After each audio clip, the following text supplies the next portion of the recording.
Hai, nama aku Sheila. Dan penyakitku bikin aku kesepian sampai aku ngadain pesta yang bikin nyawaku hampir berakhir. Jadi aku punya kondisi ini sepanjang hidupku. Tapi butuh waktu lama sampai kami tahu. Waktu masih bayi, ibuku pikir aku anak yang baik. Aku gak pernah nangis, gak pernah mengeluh. Aku bayi yang bahagia.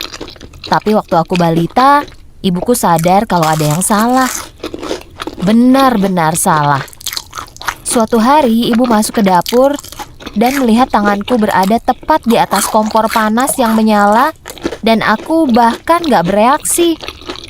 Tanganku penuh luka bakar. Tapi dokternya gak mengerti apa yang terjadi. Awalnya mereka pikir ibuku menyakitiku dengan sengaja. Mereka memeriksaku dan menyuruhku pulang. Tetap tidak yakin apa yang sebenarnya terjadi. Tapi semua semakin parah.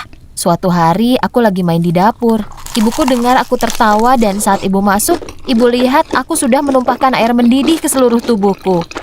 Membuat aku kena luka bakar dan aku cuma duduk dan tertawa. Ibuku membawaku ke rumah sakit untuk mengobati lukaku.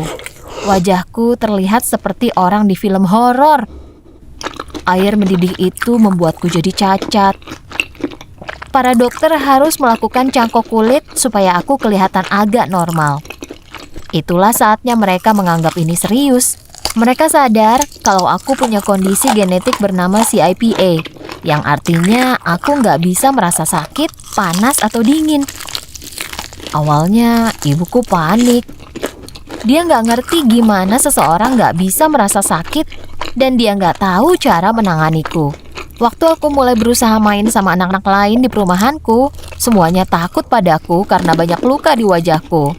Cangkok kulit itu bikin aku bisa berlaku normal, tapi itu meninggalkan luka merah di sepanjang pipi dan hidungku. Anak-anak lain mencemooh dan ngatain aku, dan sejujurnya aku sedih. Tapi waktu aku umur 10, semua berubah total.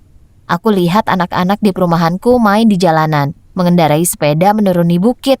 Mereka memasang tanjakan besar dan sepertinya semua takut untuk menaikinya. Waktu aku menaiki tanjakan dan mendarat, semuanya bersorak.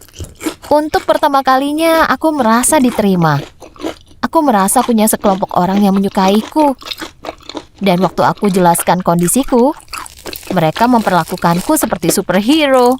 Setelah itu, semua orang di perumahanku mau main denganku. Mereka terus-terusan kena masalah, dan aku selalu jadi pahlawannya. Semua dalam hidupku terasa luar biasa selama beberapa minggu. Tapi keberuntunganku mulai habis. Tetanggaku Cyrus menantangku untuk manjat dan melintas di atas ranting pohon. Tapi aku kehilangan pijakanku dan jatuh. Waktu aku mendarat di tanah, semua temanku teriak. Kakiku tertekuk ke belakang, kayak patah jadi dua. Cyrus menyeretku ke rumahku di saat semua anak lain kabur. Ibuku membawaku ke rumah sakit dan dokternya bilang kalau tulangku patah. Dan aku harus pakai gips berbulan-bulan. Waktu aku pulang, aku berusaha jalan pincang keluar untuk ketemu teman-temanku. Tapi ibuku menghentikanku. Ibu melarangku untuk main sama mereka lagi. Aku melawan dan benar-benar marah. Apa ibu nggak lihat kalau aku punya teman sekarang? Kenapa ibu berusaha menghancurkan hidupku? Tapi ibu serius. Selama beberapa tahun ke depan, aku hampir nggak boleh keluar rumah. Aku di homeschool. Yang menyedihkan banget. Sesekali, Cyrus suka datang ke jendela dan kasih aku hadiah. Dan jujur aku senang karena itu. Waktu ibuku tahu dia suka mengunjungiku, ibu memasang tirai yang nggak bisa dibuka di jendelaku. Aku nggak ngerti kenapa ibu bersikukuh untuk menjauhkanku dari orang lain. Lalu sekitar 6 tahun kemudian, waktu aku 16 tahun, ibuku harus pergi dinas. Saat ibu pergi, aku langsung lari keluar rumah dan mengundang orang-orang ke rumah untuk pesta. Pemberhentian pertamaku jelas adalah Cyrus, dan dia nggak sabar mau datang. Aku senang banget, aku siapin minuman dan makanan. Tapi jumlah orang yang datang itu bikin aku kaget.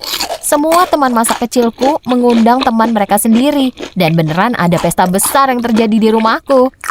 Aku berusaha tenang, tapi sebenarnya aku gugup. Aku takut gak ada yang suka sama aku atau mau ngobrol sama aku. Tapi Cyrus ada di sisiku sepanjang malam. Kami mulai ngobrol dan aku merasa seperti cewek paling keren di ruangan. Cyrus dengan bangga cerita tentangku ke semuanya. Bilang kalau aku nggak bisa merasa sakit. Dan tiba-tiba semua orang tertarik padaku. Orang-orang mulai meminta aku membuktikannya. Dan aku merasa nggak nyaman. Tapi Cyrus merangkulku dan menyemangatiku selagi orang-orang di sekitar kami bernyanyi dan bersorak. Walaupun aku gugup, aku tahu apa yang harus aku lakukan. Tapi aku mau mengulur waktu. Aku janji kalau pestanya terus berjalan, aku bakal tunjukin ke semuanya. Malam itu terus berjalan dan aku beneran senang. Orang-orang pada minum dan mulai jadi agak gila. Dan aku ikut gabung, walaupun seharusnya enggak. Sesekali, seseorang bakal mencubitku atau menaruh es batu ke dalam bajuku untuk melihat reaksiku. Aku tertawa, tapi itu membuatku merasa seperti aksi sirkus dibandingkan seperti orang. Di akhir malam itu, orang-orang pada loncat dari balkoni ke salju di halaman. Hanya pakai celana dalam. Mereka mulai bersorak agar aku ikutan. Dan aku setuju. Jadi aku buka baju sampai tinggal pakai dalaman. Dan aku lompat ke salju.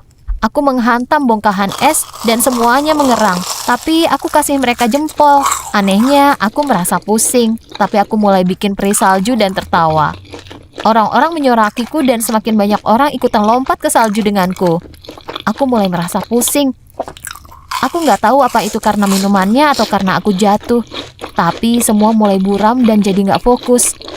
Setelah itu, aku hanya dengar suara sirene ambulans.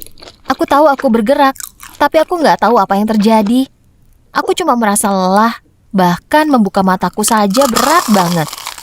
Lalu aku bangun di kasur rumah sakit. Ada beberapa dokter di sekitarku dan aku dengar suara beep. Aku bingung banget akan apa yang terjadi. Dan aku terus kehilangan kesadaranku.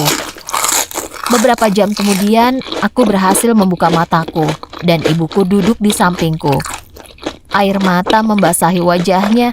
Dan ibu seperti belum tidur berhari-hari. Ibu menjelaskan kalau kepalaku terbentur dan aku tertidur di salju. Aku terkena radang dingin parah dan hipotermia. Dan ibu nggak tahu apa aku bakal selamat. Aku panik. Aku tanya ibu siapa yang menghubungi ambulans. Dan ibu bilang nggak ada. Ibu menemukanku besok paginya. Aku nggak percaya semua orang meninggalkanku di sana. Aku nggak percaya Cyrus meninggalkanku di sana. Ibuku lihat kalau aku sedih. Ibu menjelaskan kalau ibu mengunciku di rumah karena setelah Cyrus menyelamatkanku, ibu dengar dia ngobrol sama anak-anak tetangga betapa lucunya melihat aku menyakiti diriku sendiri. Ibu tahu dia memanfaatkanku dan itu nggak pernah berhenti. Ibu melingkari tangannya di badanku selagi aku menangis. Aku pikir Cyrus suka padaku. Aku pikir semua orang tertarik padaku, tapi ternyata enggak. Mereka cuma mau menekanku dan mereka cuma mau aku menghibur mereka. Ibuku menjelaskan kalau aku lebih dari sekedar kondisiku. Dan orang yang mau mengeksploitasi itu bukanlah teman-temanku yang sebenarnya. Teman sejati nggak akan menekanmu untuk melakukan hal berbahaya demi kesenangan atau kenyamanan mereka sendiri. Sejak pengalaman mengerikan itu, aku sudah bisa keluar dan punya teman beneran. Ibuku mengerti betapa pentingnya aku punya teman. Jadi aku bergabung beberapa tim olahraga. Aku merasa senang dan aman dengan kelompok baruku, dan aku bersyukur punya mereka. Mereka nggak pernah menekanku untuk melakukan apapun yang berbahaya, dan perlahan aku mulai menghargai diriku sendiri.